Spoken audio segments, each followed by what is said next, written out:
a very warm welcome to all of our viewers. Welcome to the Sustainable Seas Trust Masterclass. This is our fourth and unfortunately final masterclass for this series. We are so excited that you could join us today. My name is Alexi Kalinga and I'm joined with Lauren Janus. Hey, Alexi. My co-host. Today we have got such an exciting presentation lined up for you and a very important and amazing speaker that we can't wait to introduce to you. But for those of you who are first on this masterclass or are joining this masterclass for the very first time, welcome. We have been running this masterclass for 4 months now, if I'm not mistaken. Yeah, that's and right. We have basically been exploring the lifestyle, the pathway, the guidance behind zero waste living and what that is, what it means to us, what it means to different organizations, and the different ways that you can basically navigate. So I'm very excited about who we're going to be speaking to today. But for those of you who are joining us again, thank you so much for coming online and joining our masterclass. And we do hope that you have learned something and enjoy this journey with us. And we hope that we will be seeing you in our comments. We would definitely love to hear where you guys are coming from, where you're watching from, what you're up to, if you're a part of a different organization. Please let us know. Please feel free to ask questions and add comments during the stream. But without further ado, Lauren, Yes. Do you know what PET is? I must be honest, Lexi, this is something that I do not know anything about. Yeah. So I'm looking forward to learning today something new. Okay. And just be sort of exposed to this world of PET. And PET is apparently 100% safe to use. Yeah. And it is also 100% recyclable. But I know that our speaker, who's waiting in the background, knows a lot more about this. Yeah. And I know that she'll be able to give us the ins and outs about it. So I'm really keen to learn something more. Yeah. And I think what's so exciting about today's topic is it is a hot topic. Absolutely. You hear through the conversations that we've had on our masterclass, we've heard about eco bricks, yes, about the different bottles or things that you can recycle. So it will actually be so interesting to find out what this is, what PET is, perhaps where it comes from, what we can do with it at home, yes, and work, and basically understand the whole process behind the importance of PET, because as far as we know, when working with a specific organization, it is very, very valuable to our market and it supports a lot of people. Correct. Yeah. Correct. So without further ado, Lauren, can you please tell us who you're going to be speaking to today? Sure. So today we are going to be speaking to a representative from PETCO. Her name is Cara Levy, and she's the marketing officer. And Cara has a great passion for teaching people around environmental issues and just educating people around sort of the PET philosophy and those kind of things. But I thought before we go on to the Cara, I just wanted to say that I want to just encourage those people to use the chat function. Please let us know where you're from. And if you have any questions, please drop it in the chat box, because we're going to go over to the presentation now and then basically we'll facilitate. There we go. Yeah. So without further ado, over to Cara. Cara, welcome. Hello. Hello. Thank you so much for the introduction. Oh, not a problem. We are so excited to be having this conversation with you today. I personally have a lot of questions. And I'm pretty sure a lot of people who will be joining on will develop some questions, because it's a hot topic. It's PET bottles, there's recycling, there's circular economy, perhaps bioplastics is a new topic that is, coming into the trends right now. Sure. So we are very excited to be having this conversation with you and to learn more about PETCO and what you guys do. So over to you. Thank you so much. Well, I hope that I will answer a few of the questions, but obviously feel free to add them to the comment box or message me afterwards.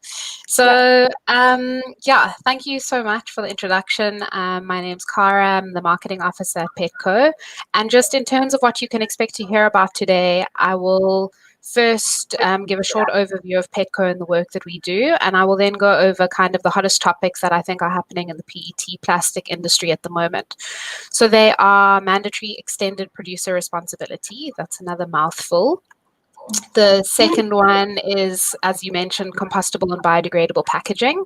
And the third one is kind of the increased recycling capacity that's currently happening in South Africa and that's actually needed globally. Sure. So this year we saw the release of the Breaking the Plastic Wave report by multiple partners, including the Pew Charitable Trust, Systemic, and universities of Oxford and Leeds, and the Ellen MacArthur Foundation and Common Seas. Our own Professor Linda Godfrey of the CSIR was on the panel, and of 17 experts who developed this work in partnership with the organizations just mentioned. She was able to input the African and South African data for a truly global picture. But why am I sharing this? Because it's time for a plastic paradigm shift. Not only is legislation changing to mandatory EPR here at home via the pending Section 18 regulations, but broadly, plastic pollution is getting worse and fast. Solving this growing problem requires growing a plastics economy that is smart, sustainable, and circular.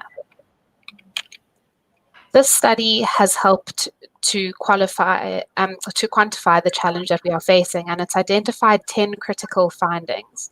So I just wanted to go over the findings because I think that they're really interesting. Firstly, business as usual will result in nearly 3 times more plastic leaking into the ocean in 2040. Secondly, current commitments are inadequate for the scale of the challenge that we are currently facing. The third one, single solution strategies cannot stop plastic pollution. The fourth one, by applying existing upstream and downstream solutions, we can solve 80% of the problem. The fifth one, innovation is essential to a future with near zero plastic pollution. Sixth, the solution is economically viable, but a major redirection of capital investment is required.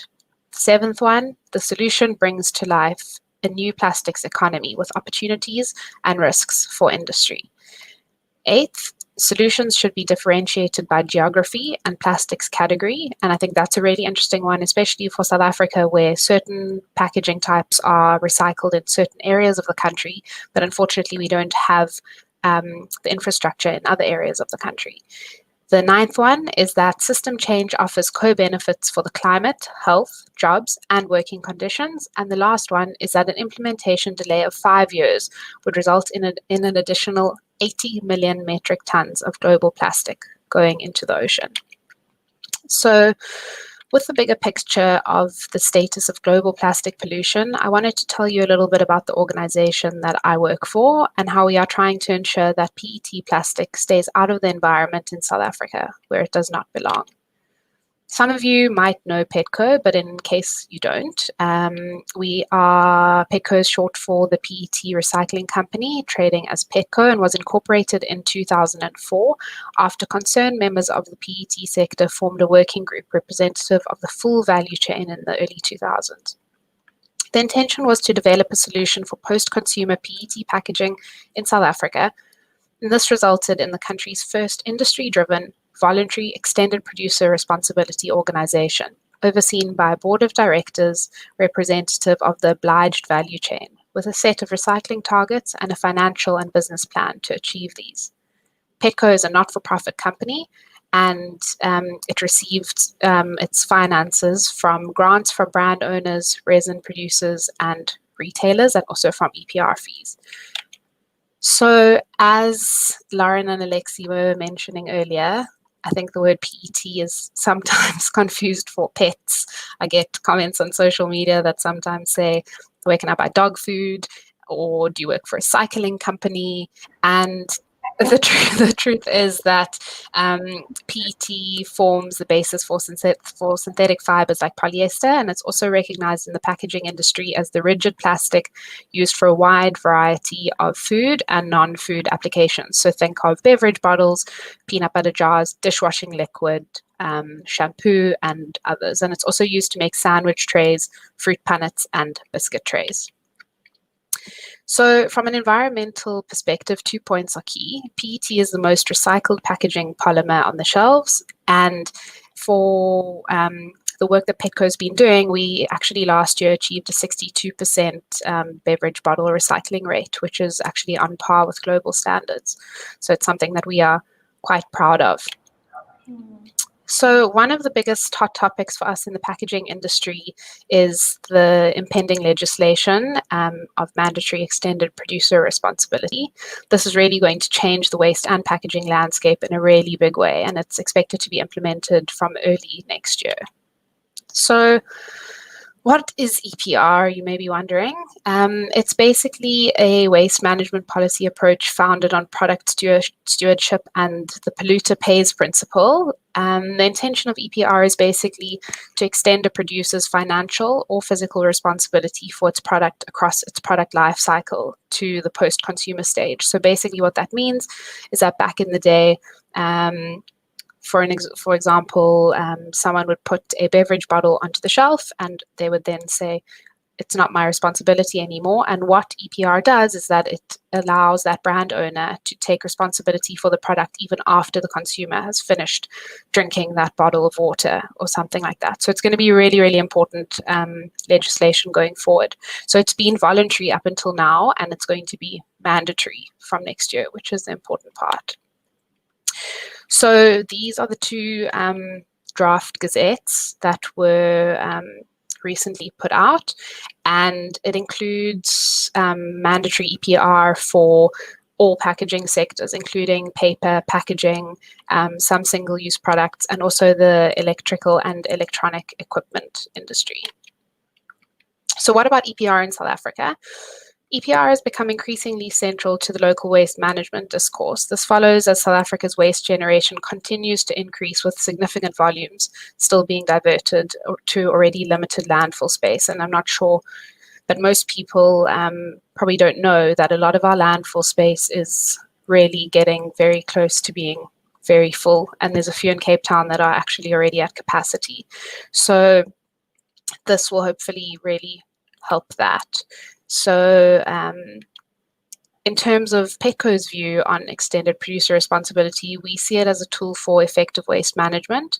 It will foster a circular economy and will function as the connective tissue between the legislative and policy fields, shifting responsibility upstream to the producer, away from municipalities, as well as providing incentives to producers to incorporate environmental considerations into the design of their products.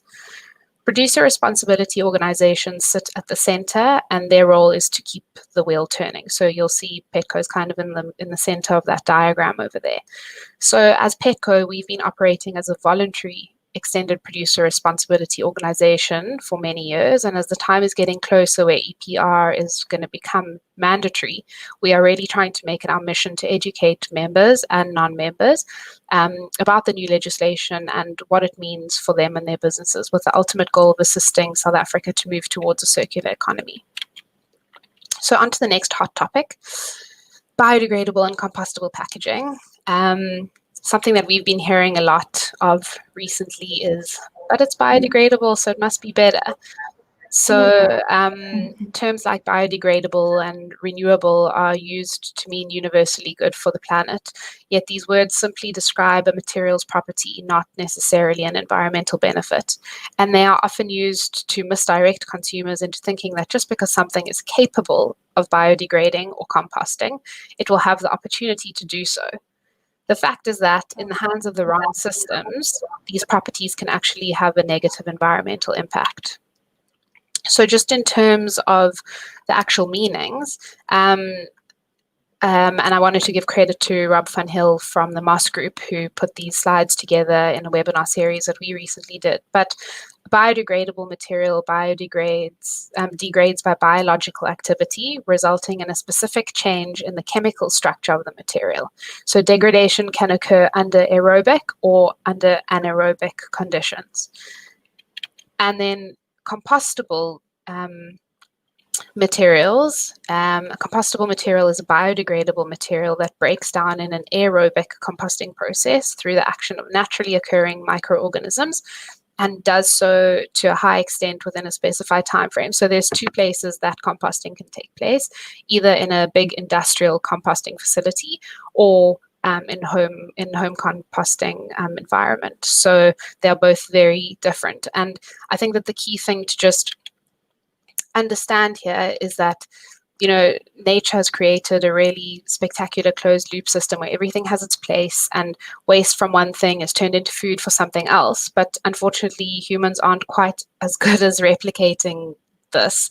And so biodegradability can be fantastic within a closed loop system, but when it comes to the industrial systems that we as humans have cobbled together, the outcome has far greater impact. This type of packaging can also pose a challenge to the already well-established PET plastic recycling stream. So I think just to show you by way of example, this here are two very different water products. Both are housed in plastic, but there is a small difference between them. The one on the left is a PET plastic bottle. It's been designed to be completely compatible with the existing recycling infrastructure here in South Africa. So if a consumer sends it for recycling through a separation at source program or gives it to their informal waste collector, it will be collected and recycled right back into a brand new PET plastic bottle, closing the loop and avoiding the need for fresh resources. However, the bottle on the right is made from a material called PLA, and I'm sure a lot of people have seen it. It's in a lot of like smoothie cups. If you look under it, it will say PLA. And it's gotten a lot of airtime because it's both bio-based and biodegradable. And as such, it's marketed as a silver bullet to plastic pollution. So, I mean, what's better? It's a bottle that's made from plants rather than oil, and it breaks down by itself in the environment, right? Well, there's a few things that we really need to understand here. First, bio-based does not mean biodegradable. Bio-based plastics are simply made using components sourced from plant-based sources like starch or cellulose. And secondly, PLA is still plastic, so it just has additives added to it that makes the plastics break down after a while. And this can be problematic for like a few reasons. Firstly, if the plastic is designed to break down after a while, it can lead to fragmentation. Secondly, biodegradable plastics cannot be recycled in the same way that non-biodegradable plastic is recycled. So they need to be separated. And as you can see, these two bottles look very, very similar, and they are very difficult to tell apart when they actually get to the recycling factory. It will literally take someone having to look at every single bottle to check. And thirdly, if the general public thinks that this material will just disappear over time, it may even encourage littering.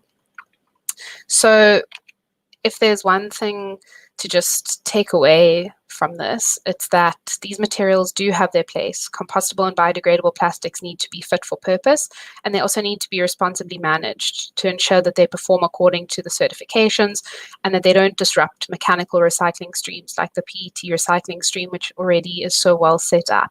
They also need to be subject to EPR. So as PETCO, we are doing quite a lot of work to educate people, both consumers and brand owners, about this topic, as especially for the PET sector, it's really important for us and for our recyclers to have uncontaminated feedstock, i.e. uncontaminated bottles going into the recycling value chain in order for high value rPET to come out at the end of the day, which can be used to make brand new PET plastic bottles.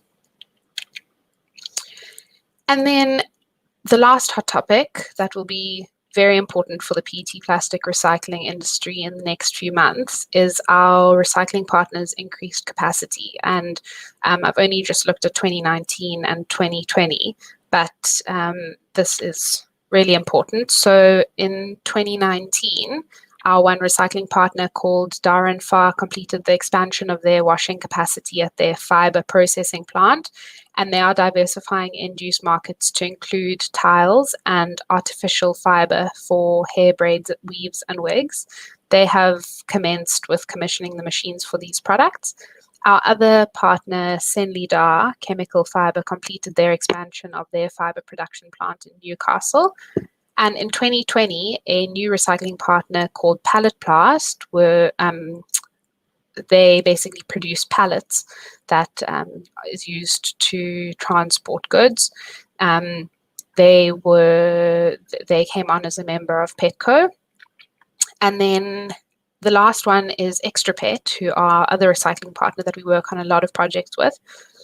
They started their expansion of their bottle-to-bottle operation last September, and the project was intended for completion this year, but because of COVID, I think we all know there were a few little extended things that needed to be happening.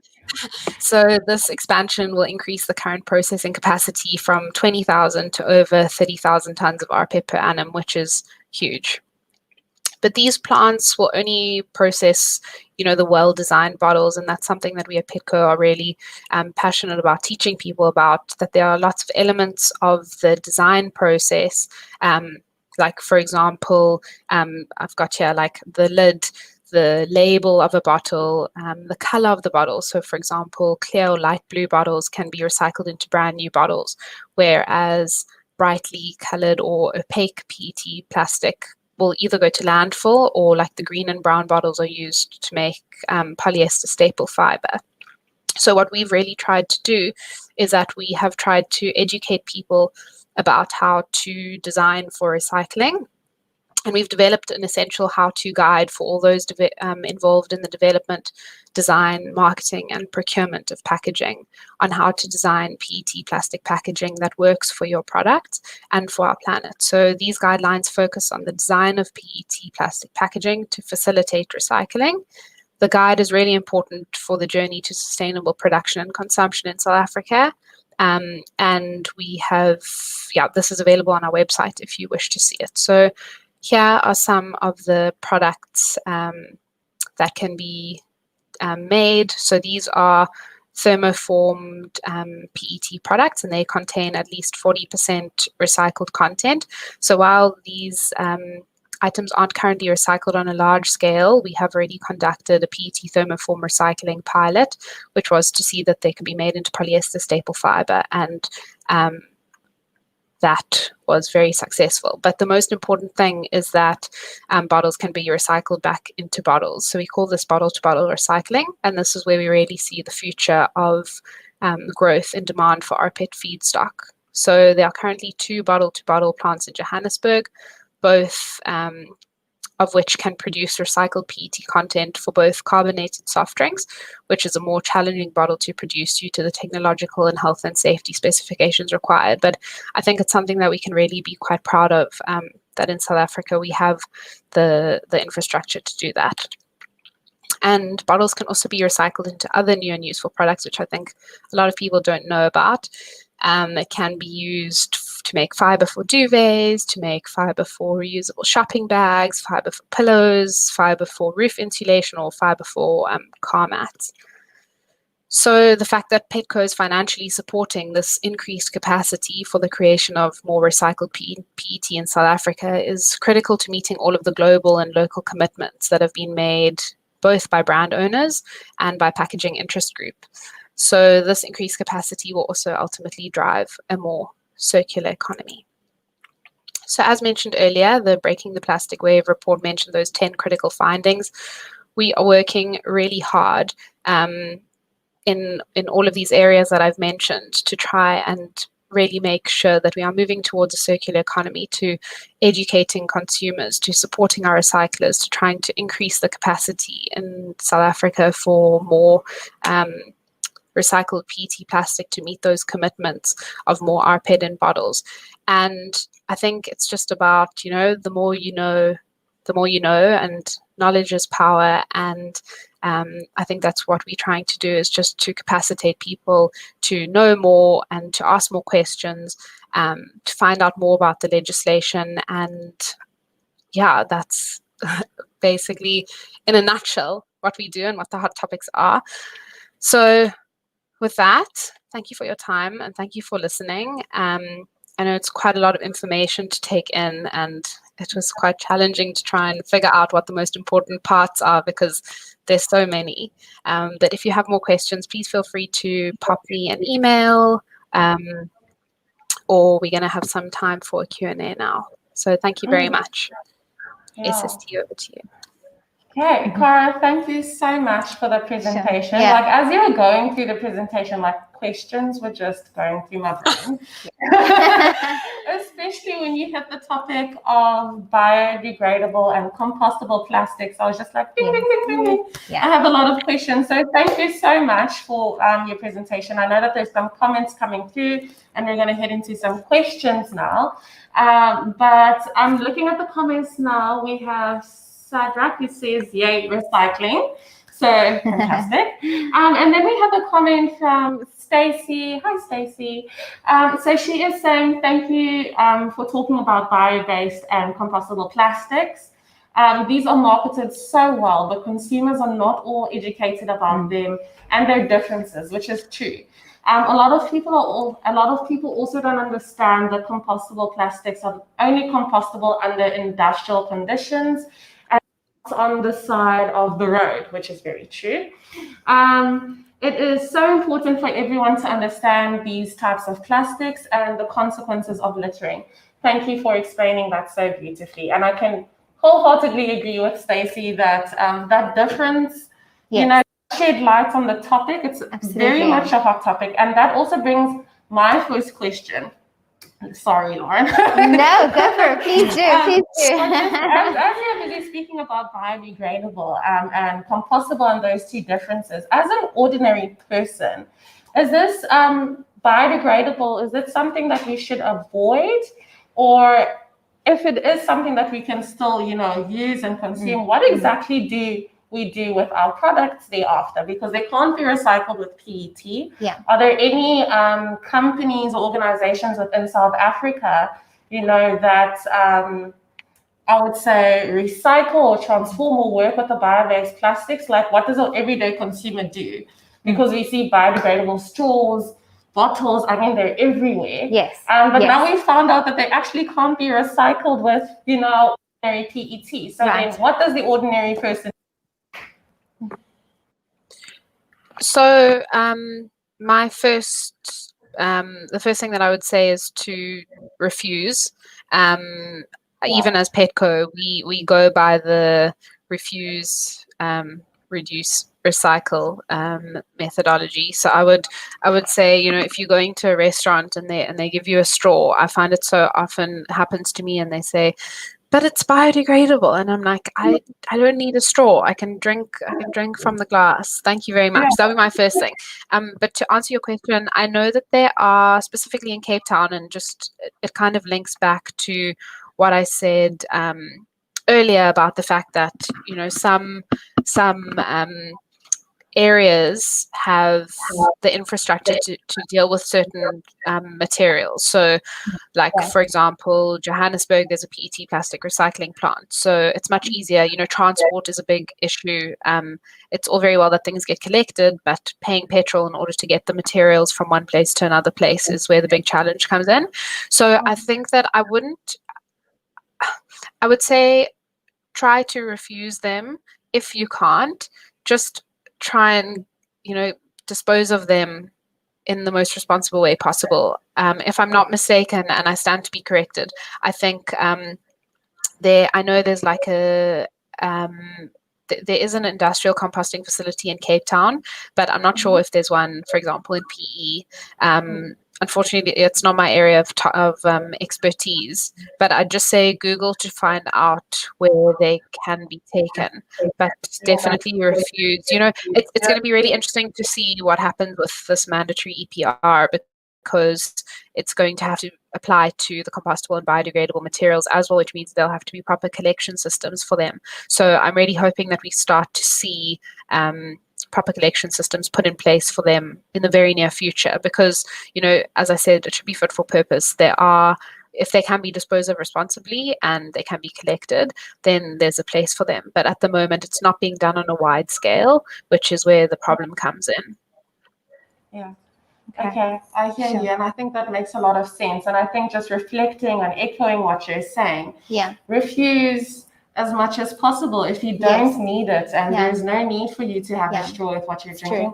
say no. It's okay. And you know, that's so true what you're saying. A lot of the time, those things, you actually can go without them. Yeah. You know, that spoon or that fork or the plastic knife, and you don't really need them. You know what I mean? And the straws and stuff. So a lot of those things, it's not necessities, so to say. Yeah. So it's actually, it could become quite easy to say no to it. So I think that's a really great response there. So thank you so much, Cara. Yeah. I'm looking into our comments. We have Algoa Bay Conservation that said, thank you for the lovely presentation. We've got Dr. Tammy Ripping. Hello, Tammy. He's saying, well done, Cara. Superb, clear, informative presentation that was well delivered, which I can wholeheartedly agree. Absolutely. So for all of our viewers, if you do have questions, please pop them through onto the comment box. And we definitely love to hear your perspective of what is actually happening where you are, where you're located. Yes. Are there recycling companies? Do you see problems with regards to biodegradable? Is it a hot topic where you are? Please do let us know. Yeah. But I want to ask you another question. And this is now regarding EPR and the governance and the whole, EPR being put into a whole circular chain. Will the EPR legislation do anything with the labeling of PET bottles and just consumers and seeing the difference if once the legislation has been put in? Will there be differences for people to see in public spaces? Sorry, you were breaking up a little bit there. I just heard, will the EPR affect labeling? Yes.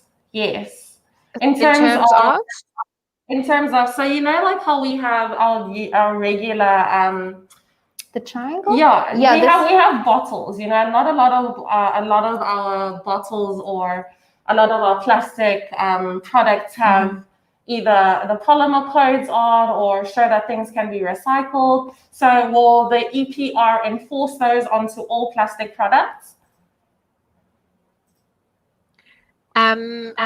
So I'm not sure. I'm sorry. It's okay. It's okay. It's a question that I thought, because what I found, Cara, just for some perspective, is when we go into school, specifically with education, we find a lot of the times that people, some of the plastics don't actually have polymer codes on. So when we're teaching about recycling, signage on them. There's no signage. People don't know how to identify them. So when it comes to the conversation part about teaching people about recycling and the circular economy and all of those things, they don't fully understand it because the labeling and the signage on these products isn't clear. So will EPR, take that consumer perspective into labeling and actually, put those regulations in place? To be honest with you, I'm not 100% sure of if that's going to be 100% included, but I would suspect that it would be. I think that it's really important, and I think that one of the really big issues is that people don't understand the difference between the polymer identification code and the recycling symbol. And I even look at, like, for example, shampoo bottles that say please recycle on them, and it's like a brightly colored shampoo bottle. So I also think that so many brand owners have good intentions and they don't actually understand the true design considerations that they've put into place. But I agree with you. I think that the labeling thing is really important. And if you look at, like, some brand owners now, there's like those unpack recycling labels which says this part is recyclable, not currently recyclable. And I'm really hoping that we'll move more into that for all types of packaging. Yeah. No, I hear you. And I think that is probably a conversation that people should bring up. We create trend and we create change. So if the conversation starts amongst people like us, asking those questions to government, to the regulations, because then those sort of things can be enforced and we actually have a platform for the general public to learn. Absolutely. I think the whole essence of a zero waste lifestyle and learning about PET and compostable materials, there we go, goes with the learning process. So it's a conversation that us, I think, need to channel ourselves. So I'm going to go into another point. I'll go there, conservation. Yay. Recycling is not the solution, but it is a short-term solution. Recycling uses a lot of resources such as electricity and water. Ultimately, if we want to stop plastic pollution, we must choose to stop buying products packaged in plastic. If we don't buy it, companies will stop producing it. Okay, so I quickly want to have a comment on that. I think, Cara, you might have a comment on that as well. Yeah, sure. But I think that we need to get to an understanding that we are surrounded by plastic everywhere. Absolutely. You know, we can't escape it. If you look at your computer equipment, our chairs, our cars, our clothing, our earrings, we are surrounded by plastic. But I think the whole essence of who we are and the messaging that we're trying to get out is that we need to be responsible. Yes. And we have to use our plastic responsibly. You know, getting to a place where we have identified certain things like single-use plastic. Yes. Which, you know, is a different conversation. And that is something that we entirely don't support because we want to get plastic material that is fully recyclable, like PET. So I think that is a conversation that people have. There was a point in our world where plastic didn't exist, but the problem why it has increased and pollution has increased as well is because it is easily accessible.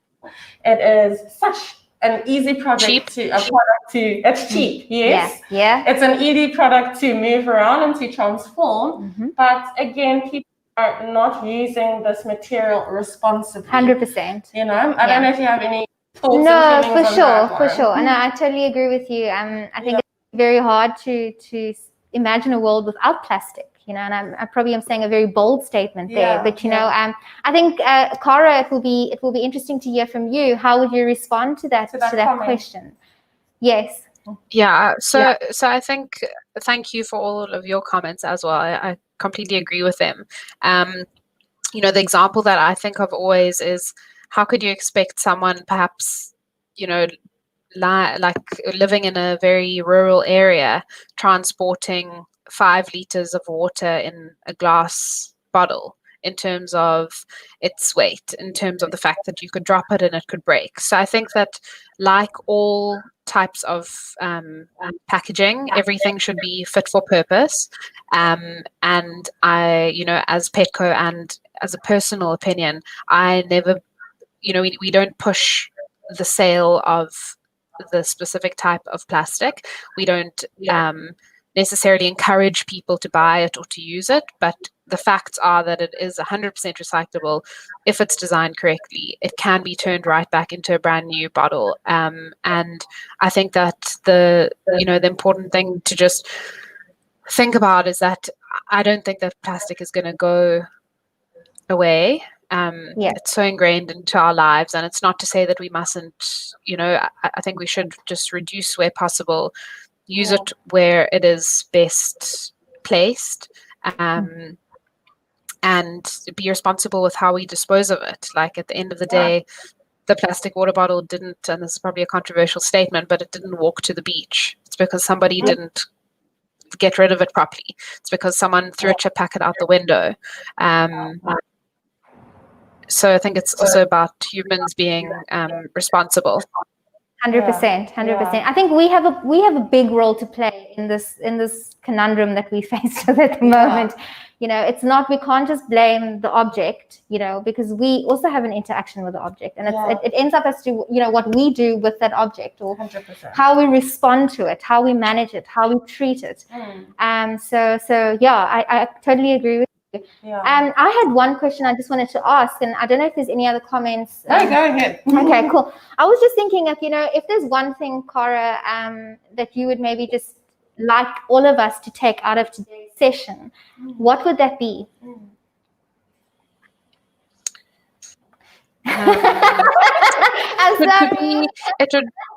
It would be to be responsible with how you buy, with what you buy, and how you dispose of the packaging that you use. And just to respond, I've seen that Algobe Conservation just said that they're talking about single-use plastics. I agree. Single-use plastics have no use. in our lives. Straws and well, not no use. I mean, some people, like for disabled people, for example, they would need straws. So I think that everything should be fit for purpose, as I said. But yeah. Yeah. And just echoing what you're saying, Clara, I think that people need to be responsible. They need to be aware of what they're doing. You know, it's okay to make a decision for yourself and to not follow a trend.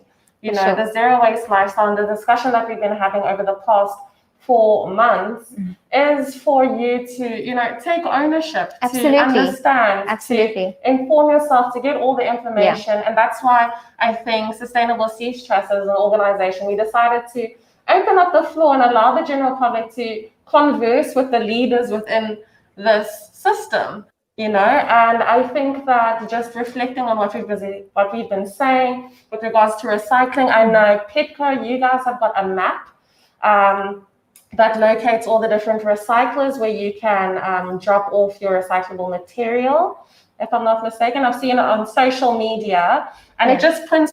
It basically gives a list of all the different type of recyclers that you can find. We're gonna link that website in our comment, and you guys can go back to it. Yeah, and then just also on Sustainable Seas Trust, we have also got a project called Are You on the Map, where you can equally in Port Elizabeth and across Africa locate your nearest recycler. To find out more about what you can actually do and what is exactly recyclable within your space and within your community. I see that there's just one more comment that I'd like to read from Taylor. It says, it's great to hear refuse being pushed to be the first option. It is always interesting when I refuse straws or single-use plastics, and yet often people still try and hand it to me after I've said no thanks. That's very true. That's very true, yeah. It's become such a standard way of my life. More emphasis needs to be placed on refusal. And I think, you know, it would go back to the different 4 R's that we learned, you know. Refuse, reduce, reuse, recycle. You know, it's something that we push in our education classes, but it's something that we need to apply into our lives as well. And reuse.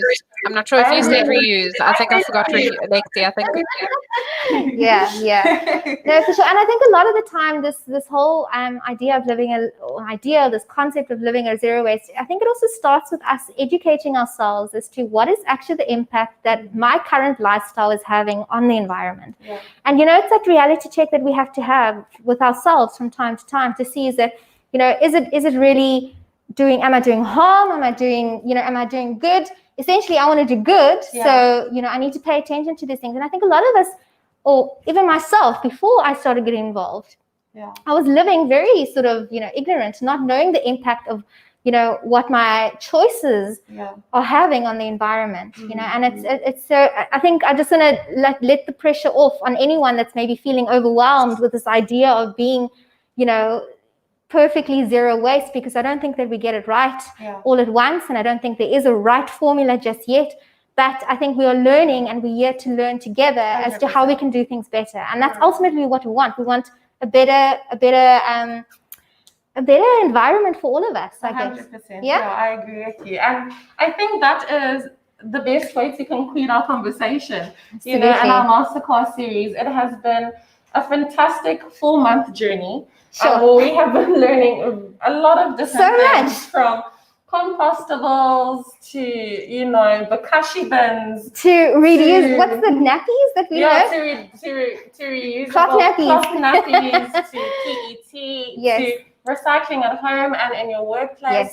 And I just want to thank the general public that has been following us and that has joined us each month along this journey. It has been quite an amazing ride and an amazing learning platform for us as well. So if this was the first time that you joined our masterclass, please make sure to go into our YouTube channel where all of our masterclasses have been recorded. So you can definitely track back, see what the conversations we had.